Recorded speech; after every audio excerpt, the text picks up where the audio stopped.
ക്രിസ്തുയേശുവിൻ്റെ അതിപരിശുദ്ധ നാമത്തിന് മഹത്വമുണ്ടാകുമാറാകട്ടെ. നമ്മൾ ദൈവത്തിൻ്റെ വചനത്തിൽ നിന്ന്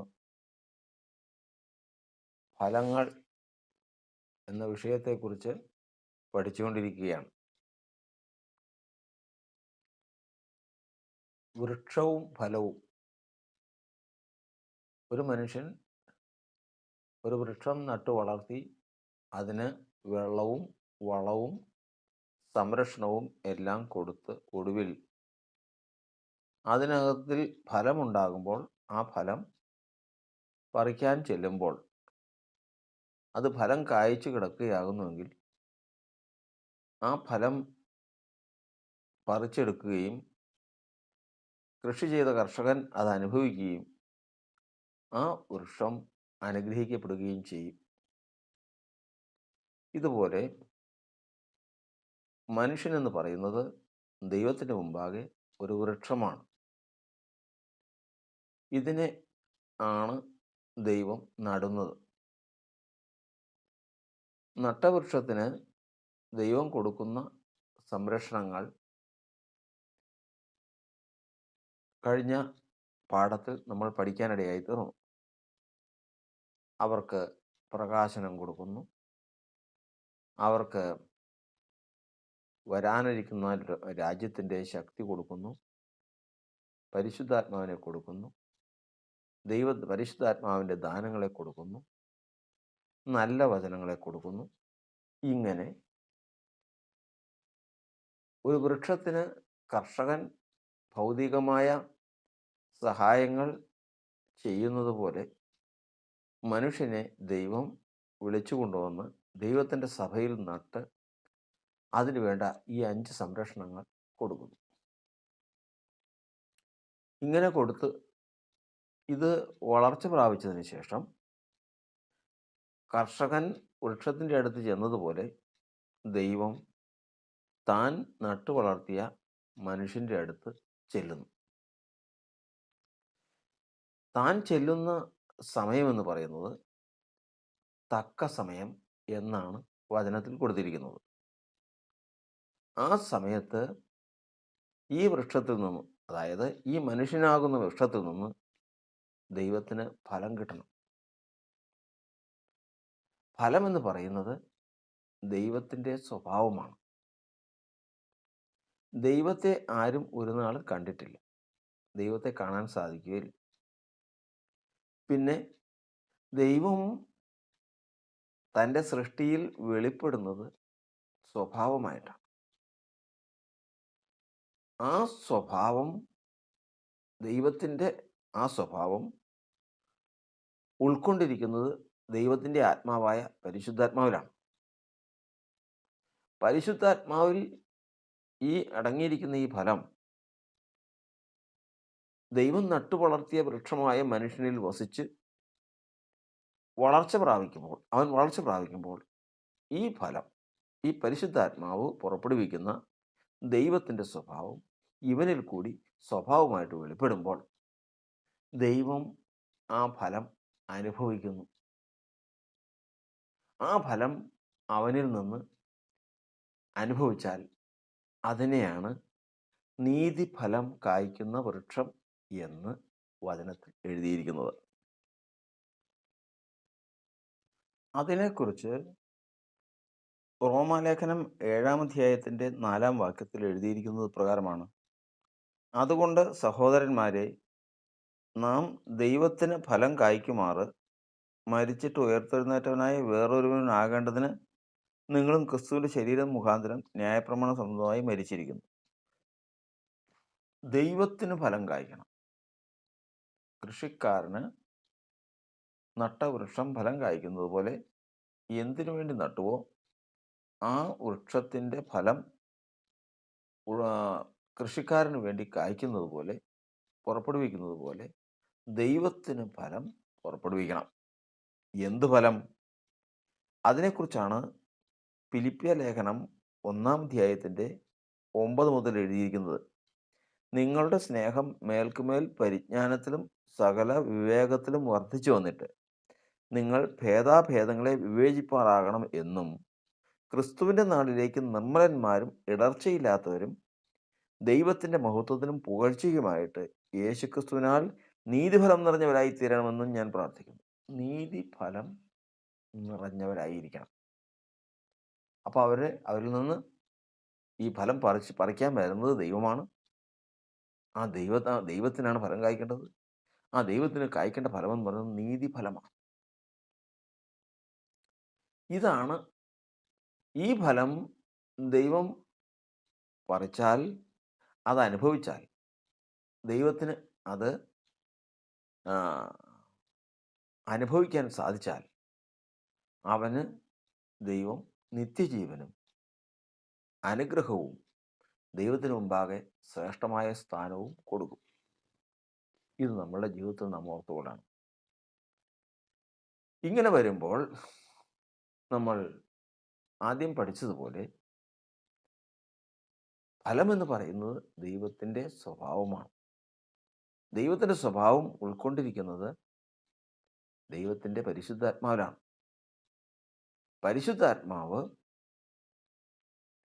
രക്ഷിക്കപ്പെട്ട മനുഷ്യന് 5 കാര്യങ്ങൾ കൊടുക്കുമെന്ന് നമ്മൾ എബ്രായ ലേഖനത്തിൽ പഠിച്ചു. ഏതൊക്കെയാണ് 5 കാര്യങ്ങൾ? മറന്നു പോകരുത്. അതിലൊന്നാണ് പ്രകാശനം. അതെന്താണെന്ന് നമ്മൾ ചിന്തിച്ചു. പരിശുദ്ധാത്മാവ്, ദാനങ്ങൾ, നല്ല വചനം, വരാനിരിക്കുന്ന ലോകത്തിൻ്റെ ശക്തി. ഈ 5 കാര്യങ്ങളാണ് കൊടുക്കുന്നത്. അപ്പോൾ ഇതിൽ ഏറ്റവും പ്രധാനപ്പെട്ട ഒന്നാണ് ദൈവത്തിൻ്റെ ആത്മാവ്. ഈ ആത്മാവിൽ എന്തുണ്ട്? ദൈവത്തിൻ്റെ ആത്മാവിലുണ്ട് ദൈവത്തിൻ്റെ സ്വഭാവങ്ങൾ മുഴുവൻ. ഏതാണ് ദൈവത്തിൻ്റെ സ്വഭാവങ്ങൾ പരിശുദ്ധാത്മാവ് ഉൾക്കൊള്ളുന്നത്? അതാണ് നമ്മൾ ഗലാത്യ ലേഖനം 5-ാം അധ്യായത്തിൻ്റെ 22-ാം വാക്യത്തിൽ നമ്മൾ വായിക്കാനിടയായി തീർന്നു. ആത്മാവിൻ്റെ ഫലമോ സ്നേഹം, സന്തോഷം, സമാധാനം, ദീർഘക്ഷമ, ദയ, പരോപകാരം, വിശ്വസ്തത, സൗമ്യത, ഇന്ദ്രിയജയം. ഇത്രയും കാര്യങ്ങളാണ് ദൈവത്തിൻ്റെ സ്വഭാവമായിട്ട് പരിശുദ്ധാത്മാവ് മനുഷ്യനിൽ വന്നിരിക്കുന്നത്. ഈ മനുഷ്യൻ വളർച്ച പ്രാപിച്ചതിന് ശേഷം അവനിൽ വസിക്കുമാറാക്കിയ ദൈവത്തിൻ്റെ പരിശുദ്ധാത്മാവ് ഇവനിൽ നീ സ്വഭാവം പുറപ്പെടുവിക്കണം. അതിനു വേണ്ടിയിട്ട് അവനിൽ പ്രവർത്തിക്കുന്നു. ഇതിൻ്റെ ഒന്നാമത്തെ ഫലമാണ് അല്ലെങ്കിൽ സ്വഭാവമാണ് സ്നേഹം. സ്നേഹം എന്ന സ്വഭാവം ഒന്നാമത് പുറപ്പെടുവിക്കണം. അതിനുവേണ്ടി പരിശുദ്ധാത്മാവ് അവനിൽ വസിക്കുന്നു. അതിൻ്റെ സമയമാകാൻ അവനെ വളർച്ചയിലേക്ക് കൊണ്ടുവരുവാൻ ഇത്രയും കാലം വളർത്തിയതിന് ശേഷം ഇതാ കൃഷിക്കാരൻ അല്ലെങ്കിൽ ഉടയവൻ വരേണ്ട സമയമായി, തക്ക സമയമായി. ആ തക്ക സമയമാകുമ്പോഴേക്കും ഈ മനുഷ്യൻ സ്നേഹമെന്ന ഫലം പുറപ്പെടുവിച്ചിരിക്കണം. സ്നേഹമെന്ന ഫലം പുറപ്പെടുവിച്ചിരിക്കണമെങ്കിൽ അതിനെക്കുറിച്ച് വചനം പറയുന്നത് സ്നേഹമില്ലാത്തത് ആരാ ഉള്ളത്? ലോകത്തെല്ലായിടത്തും ഏത് ദുഷ്ടനാണെങ്കിലും ഏത് ദരിദ്രനാണെങ്കിലും സമ്പന്നനാണെങ്കിലും നീചനാണെങ്കിലും വിദ്യാഭ്യാസം കുറഞ്ഞവനാണെങ്കിലും കൂടിയവനാണെങ്കിലും സ്നേഹമില്ലാത്തൊരു ജീവിതം ഇല്ല. മൃഗങ്ങൾക്ക് വരെയുണ്ട്. തമ്മിൽ സ്നേഹമുണ്ട്. ഒരമ്മയും കുഞ്ഞും തമ്മിലുള്ള സ്നേഹം വലുതാണ്. സഹോദരങ്ങൾ തമ്മിലുള്ള സ്നേഹം വലുതാണ്. കൂട്ടുകാർ തമ്മിലുള്ള സ്നേഹം വലുതാണ്. ഇങ്ങനെ ലോകം മുഴുവനും സ്നേഹമില്ലാത്ത ഒരു ജീവിതം ഇല്ല. അപ്പോൾ വിശ്വാസത്തിലേക്ക് വരുന്ന ദൈവത്തിൻ്റെ മക്കൾക്കുമുണ്ട് സ്നേഹം. അവരും സ്നേഹിക്കുന്നുണ്ട്. എന്നാൽ ഉടയവൻ വരുന്നത് ഏത് സമയത്താണ്? അല്ലെങ്കിൽ ഉടയവൻ വരുമ്പോൾ കാണേണ്ടത് സ്നേഹം പുറപ്പെടുവിക്കേണ്ടത് ഏത് സമയത്താണ്? വചനം നമ്മെ പഠിപ്പിക്കുന്നത് വചനം നമ്മെ പഠിപ്പിക്കുന്നത് നമുക്ക് ഉപകാരം ചെയ്യുന്നവരോട് നമുക്ക് സ്നേഹമുണ്ട്. നമുക്ക് സഹായം ചെയ്യുന്നവരോട് നമുക്ക് സ്നേഹമുണ്ട്. നമ്മുടെ മാതാപിതാക്കളോട് നമുക്ക് സ്നേഹമുണ്ട്. നമുക്ക് നമുക്ക് പ്രിയപ്പെട്ടവരോടെല്ലാം നമുക്ക് സ്നേഹമുണ്ട്. പക്ഷേ ആ സ്നേഹത്തിൻ്റെ സമയത്തല്ല കർത്താവ് വരുന്നത്.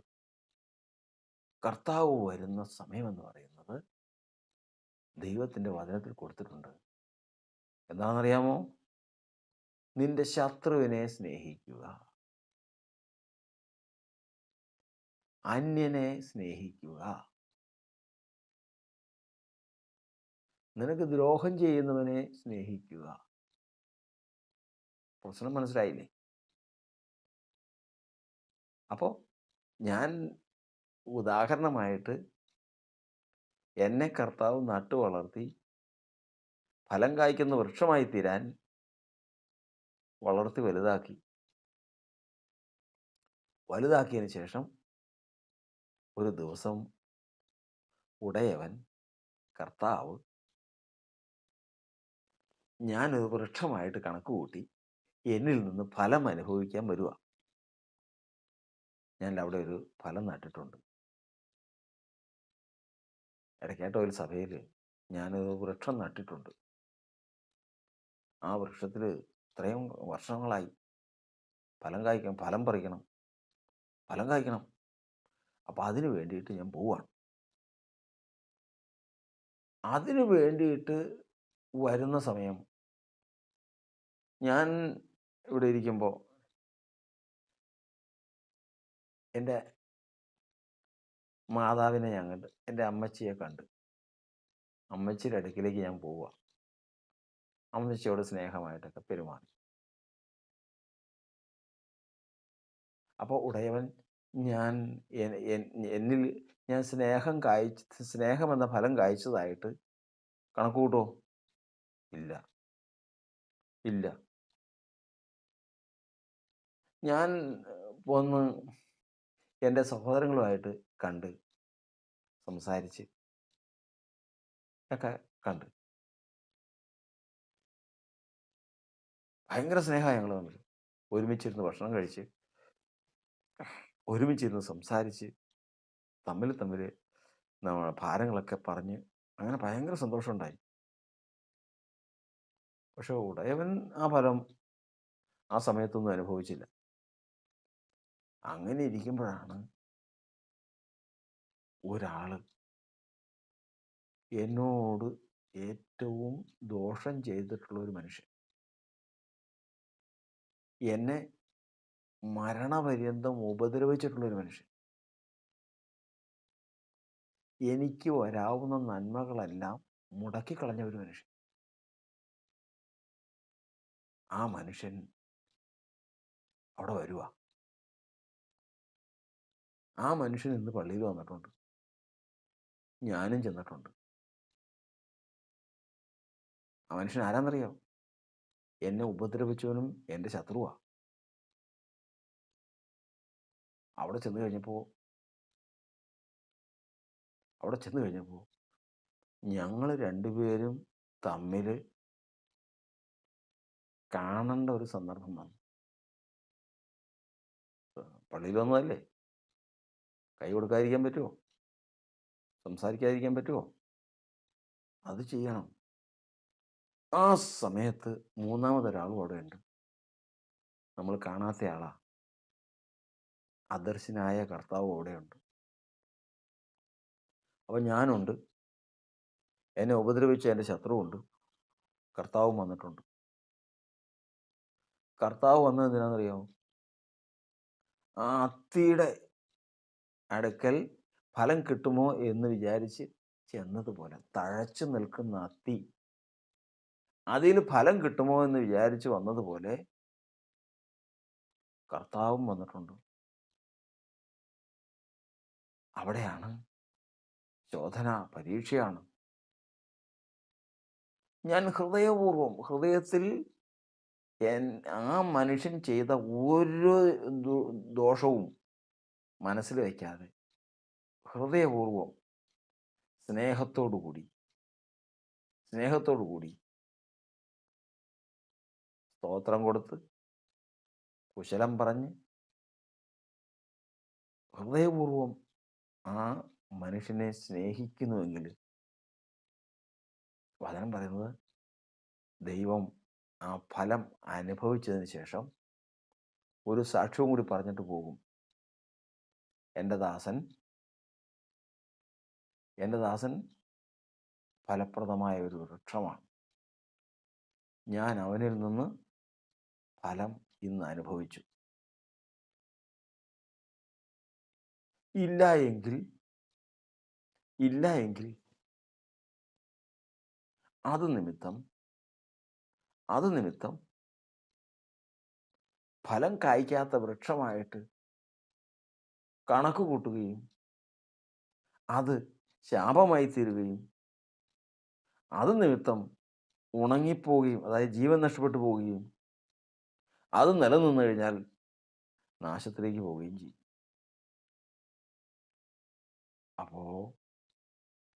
അപ്പോൾ നമ്മൾ എല്ലാവരെയും സ്നേഹിക്കുന്നുണ്ട്. സ്നേഹമെന്ന ഫലം നമ്മിൽ എല്ലാവരിലും ഉണ്ട്. പക്ഷെ ദൈവം അത് ഫലമായിട്ട് കണക്ക് കൂട്ടി സാക്ഷ്യം കൽപ്പിക്കണമെങ്കിൽ ദൈവം ആ സ്നേഹത്തെ അംഗീകരിച്ച് സാക്ഷ്യം കൽപ്പിച്ച് അത് നിമിത്തം അനുഗ്രഹവും നിത്യജീവനും കൽപ്പിക്കണമെങ്കിൽ തക്ക സമയത്താണ്. സ്നേഹം എന്ന ആ അനുഭവം ദൈവം പ്രാപിപ്പാൻ മനുഷ്യൻ്റെ അടുക്കിലേക്ക് വരുന്ന സമയം, അവൻ്റെ ശത്രുവുമായി അവൻ കണ്ടുമുട്ടുന്ന സമയം, അന്യനുമായി അവൻ കണ്ടുമുട്ടുന്ന സമയം, തന്നെ ദ്രോഹിക്കുന്നവനുമായി അവൻ കണ്ടുമുട്ടുന്ന സമയം, ഇതാണ് തക്ക സമയം. അപ്പോൾ തക്ക സമയത്ത് സ്നേഹമെന്ന ഫലം കായ്ക്കുന്നവനാണ് അവനെന്ന് സാക്ഷ്യം പ്രാപിക്കണമെങ്കിൽ വേറെ ഒരു വഴിയുമില്ല. ശത്രുവിനെ സ്നേഹിക്കുക, ദ്രോഹിക്കുന്നവനെ സ്നേഹിക്കുക, അന്യനെ സ്നേഹിക്കുക. നിശ്ചയം ദൈവം ആ ഫലം അനുഭവിക്കുകയും നമുക്ക് സാക്ഷ്യം കൽപ്പിക്കുകയും ചെയ്യും. കർത്താവിന് സ്തോത്രം. അപ്പോൾ എല്ലാ സ്നേഹവും ഫലമായി തീരുന്നില്ല. പിന്നെയോ ഒരിക്കലും നമ്മിൽ നിന്ന് സ്നേഹം എന്ന ഭാവം പുറപ്പെടുവാൻ സാധിക്കാത്ത സമയമാണ് ശത്രുവിനോട് അടുക്കുമ്പോഴും, അന്യനോട് അടുക്കുമ്പോഴും, ദ്രോഹിക്കുന്നവരോട് അടുക്കുമ്പോഴും. ഈ സമയത്താണ് അത്തിയുടെ അടുക്കൽ ചെന്നതുപോലെ കർത്താവ് നമ്മുടെ അടുക്കൽ വരുന്നത്. എന്തിനു വേണ്ടിയിട്ട്? നമ്മിൽ നിന്ന് ഈ ഫലം കിട്ടാൻ വേണ്ടിയിട്ട്. ഇത് തന്നെയാണ് യോസേഫിന് ലഭിച്ച ഭാഗ്യം. എന്താണെന്നറിയാമോ? യോസേഫിന് ആ സഹോദരന്മാർ, തൻ്റെ സ്വന്തം സഹോദരന്മാർ എന്തുമാത്രം ഉപദ്രവിച്ചിട്ടുണ്ടെന്നറിയാമോ? അവനെ വസ്ത്രം പറിച്ച് കീറി നഗ്നനാക്കി പൊട്ടക്കുഴിയിലിട്ടു. കൊല്ലാനായിട്ട് ഒരുങ്ങിയപ്പോൾ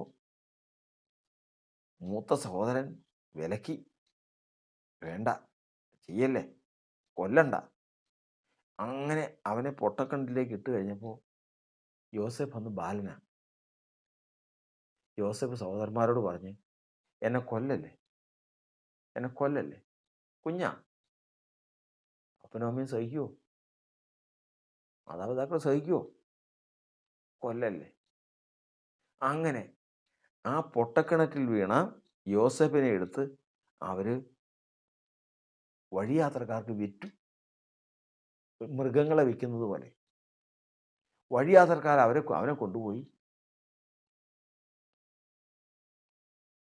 മിസ്രയീമിലെ, അന്നുണ്ടായിരുന്ന ഈജിപ്തിലെ രാജാവിൻ്റെ ഭൃത്യനായ പോത്തിഫറിന് വിറ്റ് അവൻ്റെ വീട്ടിൽ നിന്ന് അവൻ അനുഭവിച്ച ദുരന്തം, അവൻ്റെ ഭാര്യ അവൻ്റെ മേൽ കണ്ണുവെച്ചു, അവൻ അവിടെ നിന്ന് ഓടി, ഒടുവിൽ അവൻ ജയിലിലായി. ജയിലിൽ കിടന്നു അനേക നാളുകൾ കിടന്നു. ഒടുവിൽ അവിടെ നിന്നും പുറത്തു വന്നു, ഫറവോൻ്റെ മുമ്പാകെ നിന്നു. ദൈവം യോസേപ്പിനെ കൊണ്ട് ഫറവോൻ്റെ സ്വപ്നത്തെ വ്യാഖ്യാനിച്ചു കൊടുത്തു. സ്വപ്ന വ്യാഖ്യാനം കേട്ടപ്പോൾ അതിൻ്റെ മറുപടിയും അതിന് ചെയ്യേണ്ട ക്രിയകളും കൂടി കേട്ടപ്പോൾ ദൈവാത്മാവുള്ള ഈ മനുഷ്യനെ പോലെ ഒരാളെ കണ്ടുകിട്ടുകയില്ല. അതുകൊണ്ട് മിസ്രയീമിനൊക്കെയും യോസേപ്പിനെ മേലധികാരിയാക്കി.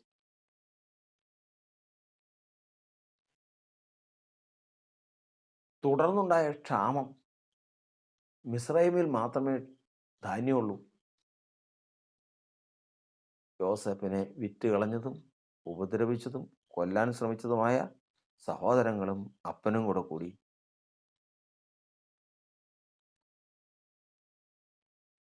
കനാൻ ദേശത്തുണ്ട്. അപ്പം പറഞ്ഞു, നിങ്ങൾ പോയി മിസ്രയീമിൽ ധാന്യമുണ്ടെന്ന് കേൾക്കുന്നുണ്ട്, പോയി ധാന്യം കൊണ്ടുവാ. അവർ ധാന്യത്തിന് പോയി. കണ്ടപ്പോഴേ തന്നെ തൻ്റെ സഹോദരന്മാരെ യോസേപ്പ് തിരിച്ചറിഞ്ഞു. തന്നെ കൊല്ലാൻ ഒരുങ്ങിയവരും തൻ്റെ വസ്ത്രം പറിച്ച് ഉരിഞ്ഞവരും തന്നെ ഉപദ്രവിച്ചവരുമായ ആ സഹോദരങ്ങളെ ദൂരത്തുനിന്ന് കണ്ട് തിരിച്ചറിഞ്ഞു. യോസേപ്പ് മിസ്രയീമിലെ വസ്ത്രം ധരിച്ചതുകൊണ്ട് തിരിച്ചറിഞ്ഞില്ല ഇവർ. ഒടുവിൽ ആളെ തിരിച്ചറിഞ്ഞു. തെറ്റുപറ്റിപ്പോയി. യോസേപ്പ് പറഞ്ഞു, നിങ്ങൾ വിഷമിക്കണ്ട, നിങ്ങൾ ചെയ്ത ദ്രോഹം ഓർത്ത് നിങ്ങൾ വിഷമിക്കേണ്ട. കാരണം നിങ്ങളല്ല, ഇതൊക്കെയും ഞാൻ ഇവിടെ വന്ന് ഈ കാര്യങ്ങളൊക്കെ ക്രമീകരിക്കാൻ വേണ്ടി ദൈവം ചെയ്തതാണ്. ആശ്വസിപ്പിക്കുക. പക്ഷെ സഹോദരന്മാരുടെ മനസ്സിൽ നിന്ന് അത് പോവുമോ? പോകുന്നില്ല. ഒടുവിൽ ഇന്ന് സഹോദരന്മാരോട് പകരം ചോദിക്കാനുള്ള കെൽപ്പ് യോസേപ്പിനുണ്ട്. ഈ സഹോദരന്മാരെ മുഴുവൻ കൊന്നൊടുക്കിയാൽ ആരും ചോദിക്കാനില്ല. പക്ഷേ യോസേപ്പ് അവരെയെല്ലാം പോറ്റി രക്ഷിച്ചു. ഇവർ വിചാരിച്ചെന്തെന്നറിയാമോ? ഇവർ വിചാരിച്ച് അപ്പനുള്ളത് കൊണ്ടാണ് യോസേപ്പ് പണ്ടത്തെ കണക്കൊക്കെ തീർക്കാത്തത്. പണ്ട് യോസേപ്പിനോട് ചെയ്ത ദ്രോഹം യോസേപ്പ് പകരം ചോദിക്കാത്തത് അപ്പൻ ജീവിച്ചിരിക്കുന്നതുകൊണ്ടാണ്. ആ ഒരു ബലത്തിലങ്ങ് പോയി. കുറച്ച് നാൾ കഴിഞ്ഞപ്പോഴത്തേക്ക് അപ്പം മരിച്ചു. പേടിച്ചു പോയി, വിറയലായി. എന്ത് ചെയ്യും? കാരണം ഈ സഹോദരന്മാർ മുഴുവൻ അത്രയധികം ദുഷ്ടപ്രവൃത്തി ചെയ്തവരാ യോസേപ്പിനോട്. അപ്പം മരിക്കുകയും ചെയ്തു. എന്ത് ചെയ്യും? ഇവരെയും ഇവരുടെ മക്കളെയും മക്കളുടെ മക്കളെയും ഒന്നുമില്ലാതെ മുഴുവനും നശിപ്പിച്ചു കളഞ്ഞാൽ ആരും ചോദിക്കാനുമില്ല. രാജാവായ ഫറവോൻ യോസേപ്പിനെ കാണുന്നത് അവൻ്റെ അപ്പൻ്റെ സ്ഥാനത്താ. അതായത് ഫറവോൻ്റെ അപ്പൻ്റെ സ്ഥാനത്താ യോസേപ്പിനെ കാണുന്നത്. ആ അവസ്ഥ വന്നപ്പോഴത്തേക്കും സഹോദരന്മാർ പേടിച്ചു പോയി. സഹോദരന്മാർ അപ്പൻ്റെ ശവടക്ക് കഴിഞ്ഞ് വന്ന് നേരെ യോസേപ്പിൻ്റെ അടുക്കിലേക്കാണ് പോയത്. അവിടെ ചെന്ന് കാൽക്കല്ല് വീണ് രൂബേൻ, ശിമെയോൻ, ലേവി, യഹൂദ, ഇസ്സാഖാർ, സെബൂലൂൻ, ഇങ്ങനെ എല്ലാ സഹോദരന്മാരും ചെന്നങ്ങ് വീണു. ക്ഷമിക്കണം, തെറ്റ് പറ്റിപ്പോയി. ഞങ്ങളുടെ ആ കാലത്ത് അന്ന് അങ്ങനെ ഞങ്ങളുടെ ജീവിതത്തിൽ സംഭവിച്ചു പോയി. ഞങ്ങൾ തെറ്റുകാരാണ്, പാപികളാണ്, ഞങ്ങളോട് ക്ഷമിക്കണം. അതായത് പ്രതികാരം ചെയ്യരുതെന്ന ഈ പറയുന്നതിന് അർത്ഥം. ഈ വാക്ക് കേട്ടപ്പോഴുണ്ടല്ലോ യോസേപ്പ് രണ്ട് കണ്ണും നിറഞ്ഞങ്ങ് ഒഴുകി. പഴയ കാര്യങ്ങൾ ഓർത്തട്ടെ, കണ്ണ് നിറഞ്ഞ് കരഞ്ഞു. താൻ കടന്നു വന്ന വഴിയും സഹോദരന്മാർ ചെയ്തതും തൻ്റെ അനുഭവം എല്ലാം കൂടി ഒന്ന് പരിശോധിച്ചു. ഓരോ സന്ദർഭങ്ങളും ഓർക്കണം.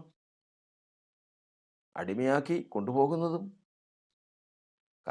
ജയിലിൽ ചെല്ലുന്നതും,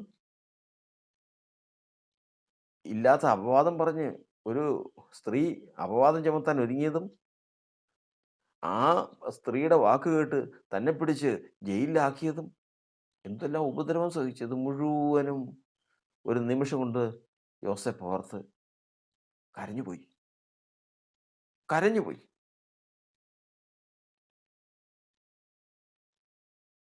അതിനുശേഷം സഹോദരന്മാരോട് പറഞ്ഞു, സഹോദരന്മാരെ, നിങ്ങളെ ഞാൻ ഉപദ്രവിക്കരുതെന്നല്ലേ ഇപ്പൊ പറഞ്ഞേ? അതെ. നിങ്ങളെ ഉപദ്രവിക്കണമെങ്കിൽ നിങ്ങൾ ചെയ്തതിന് ഞാൻ പ്രതികാരം ചെയ്യണ്ടേ? ഞാൻ പ്രതികാരം ചെയ്യരുതെന്നല്ലേ പറഞ്ഞതിനർത്ഥം. പ്രതികാരം ആർക്കുള്ളതാണ്? പ്രതികാരം യഹോവയ്ക്കുള്ളതാണ്. യഹോവയ്ക്കുള്ളതാണ് പ്രതികാരം. ദൈവത്തിനുള്ളതാണ് പ്രതികാരം. ഞാൻ ദൈവത്തിൻ്റെ സ്ഥാനത്ത് ഇരിക്കുന്നുണ്ടോ? ഞാൻ ദൈവത്തിൻ്റെ സ്ഥാനത്ത് ഇരുന്നാണോ നിങ്ങൾ ഈ വന്നതിന് ശേഷം ഇത്രയും നാളും പെരുമാറിയത്? നിങ്ങൾ ആരും വിഷമിക്കേണ്ട. നിങ്ങളൊന്നും വിഷമിക്കേണ്ട. നിങ്ങളെയും നിങ്ങളുടെ മക്കളെയും കുഞ്ഞുകുട്ടികളെയും നിങ്ങൾക്കുള്ളതിനെയെല്ലാം ഞാൻ പോറ്റി രക്ഷിക്കും. ഞാൻ പോറ്റി രക്ഷിക്കും. ഒരു സംഭവം എന്നാണെന്നറിയാമോ? ആദ്യം നമ്മളൊരു കാര്യം പറഞ്ഞല്ലോ. ശത്രുവിനെ കാണാൻ ചെന്നപ്പോൾ അദൃശ്യനായ ഒരാൾ കൂടെ അവിടെ വന്നിട്ടുണ്ടായിരുന്നു എന്ന് പറയുന്ന പോലെ ഈ സഹോദരന്മാരെല്ലാവരും കൂടെ ചെന്ന് യോസേഫിൻ്റെ കാൽക്കൽ വീഴുമ്പോൾ അദൃശ്യനായ ഒരാളും കൂടെ അവിടെ ഉണ്ടായിരുന്നു. അത് നമ്മുടെ കർത്താവായിരുന്നു. നമ്മുടെ കർത്താവായിരുന്നു. കർത്താവ് എന്തിനാ വന്നേ ഇവിടെ? സഹോദരന്മാർ ഇവനോട് ക്ഷമ ചോദിക്കാൻ വന്നതാ. യോസേഫ് ആ സ്ഥാനത്തിരിക്കുക. കർത്താവ് എന്തിനാ വന്നേ? കർത്താവ് എന്തിനാ അത്തിയുടെ അടുത്ത് പോയത്? കർത്താവ് എന്തിനാ അത്തിയുടെ അടുത്ത് പോയത്? യോസേഫ് എഫ്രൈമൻ എന്ന മകൻ്റെ അടുത്ത് ചെല്ലുമ്പോഴും എഫ്രൈമിനോട് ഭയങ്കര സ്നേഹമാണ്. മനശ്ശയോടും ഭയങ്കര സ്നേഹമാണ്. യോസേഫ് അവരുടെയൊക്കെ അടുത്ത് ചെല്ലുമ്പോൾ അവരോട് സ്നേഹിക്കുമ്പോൾ കർത്താവ് വരാതെ ഇവിടെ വന്നേ എന്തിനാ?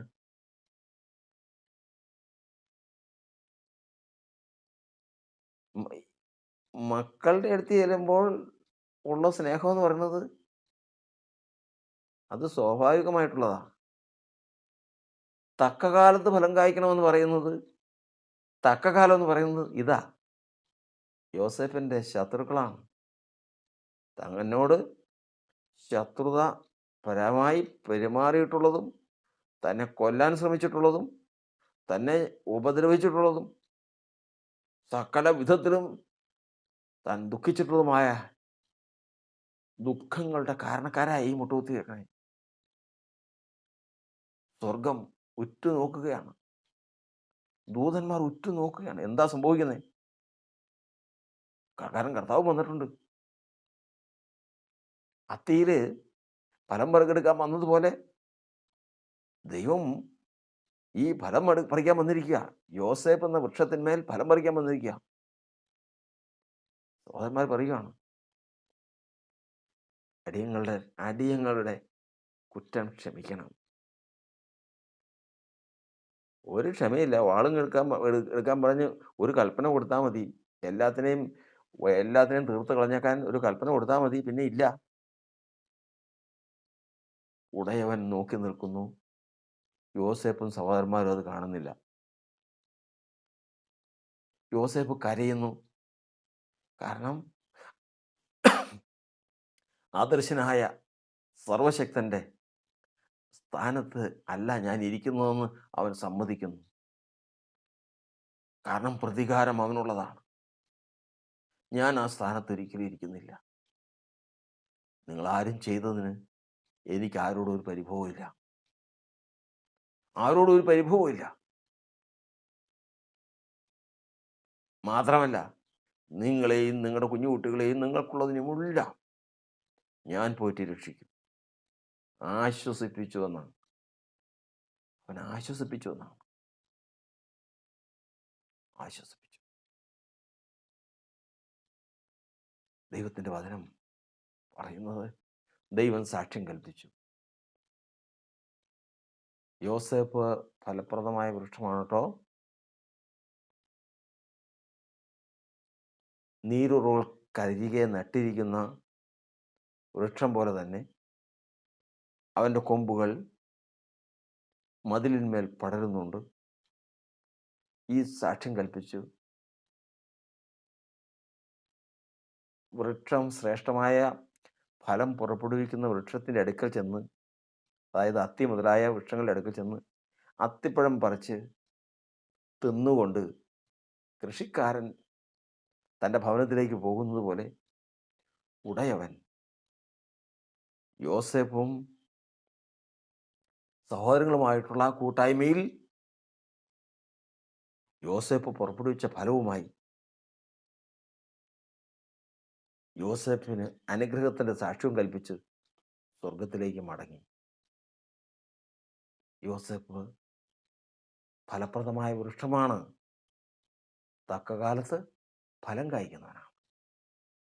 നാം എല്ലാവരെയും സ്നേഹിക്കുന്നു. അനേകം പേരെ സ്നേഹിക്കുന്നു. ജീവനെ കൊടുക്കാൻ തയ്യാറാകുന്നു. ദൈവം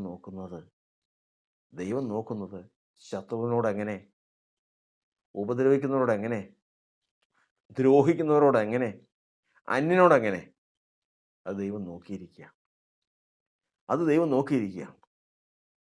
ആ ഫലം ഉടയവൻ അനുഭവിക്കണമെങ്കിൽ നാം ആ സന്ദർഭത്തെ സൂക്ഷ്മമായി ഗ്രഹിച്ച് അതിന് തക്കവണ്ണം ഫലം കായ്പാൻ, നീതിഫലം കായ്പാൻ ഒരുങ്ങിയിരുന്നാൽ ആ ഫലം ദൈവം അനുഭവിക്കുകയും നമുക്ക് അനുഗ്രഹത്തിൻ്റെ സാക്ഷ്യം ദൈവം കൽപ്പിക്കുകയും ചെയ്യും. ദൈവം നമ്മെ അനുഗ്രഹിക്കുമാറാകട്ടെ.